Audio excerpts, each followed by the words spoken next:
నేను మీనాక్షి హస్బెండ్ని. తెలుసు తెలుసు, లోపలికి రండి. నేను ఇష్టం లేకపోతే పెళ్ళెందుకు చేసుకోవాలండి? కొత్తగా పెళ్ళైంది. ఎక్కడికి వెళ్ళినా మీ ఆవిడ ఏదో అని అడుగుతారు. ఏం చెప్పాలో అర్థం కావట్లేదండి. చెప్తే పర్వంత పోతుంది. నా అలవాట్లు మార్చుకోమన్నా, నేను మాట్లాడే విధానం మార్చుకోమన్నా ఏదైనా తన కోసం చేస్తా అండి. అసలు చెప్తే కదా. అప్పట్లో మీనాక్షి ఒక క్వశ్చన్ అడిగిందండి, పెళ్ళంటే ఏంటని. అప్పుడు నాకు తెలియదండి. ఇప్పుడు అర్థమవుతుంది. పెళ్ళంటే యాక్సెప్టెన్స్ అండి. ఈ జీవితంలో ఎవరు ఒకలా ఉండరండి. కానీ ఇద్దరూ సర్దుకుపోతూ సరదాగా జీవితం బతికితే బాగుంటుందండి. అదండి పెళ్ళంటే.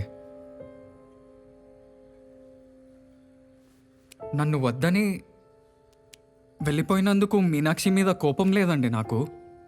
నా మీద నాకే అసహ్యం వేస్తుంది. తనని కలిసి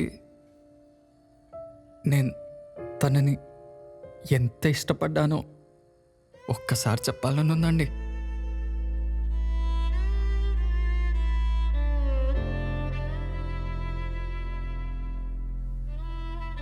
తను గుర్తొస్తున్నప్పుడల్లా పెళ్లి క్యాసెట్ వేసుకొని చూస్తున్నానండి.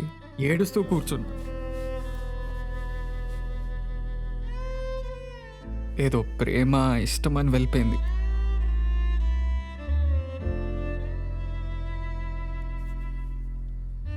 కానీ హస్బెండ్ని కూడా ప్రేమే కదండి. కొంతమంది పెళ్ళికి ముందు ప్రేమిస్తారు. నేను పెళ్ళి నుంచి ప్రేమిస్తున్నాను.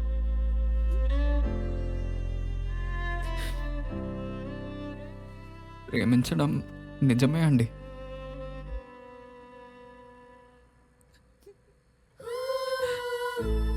అయినా ఇవన్నీ ఇప్పుడు ఎందుకులేండి.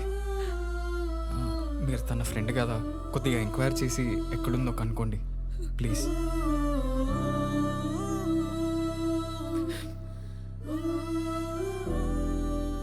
మీరు వెళ్ళిన తర్వాత మీనాక్షి ఏడుస్తూనే ఉంది.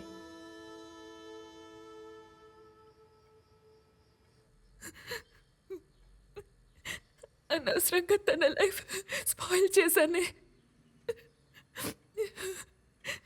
ఎంతో బతిమాలాడు, కానీ నేనే వినలేదు. తనని అర్థం చేసుకోలేకపోయాను. ఇప్పుడు ఏమైంది మీనాక్షి? తప్పు తెలుసుకున్నావు కదా, తన దగ్గరికి వెళ్ళు. ఇప్పుడు వెళ్తే నన్ను యాక్సెప్ట్ చేస్తాడా? చేస్తా అండి,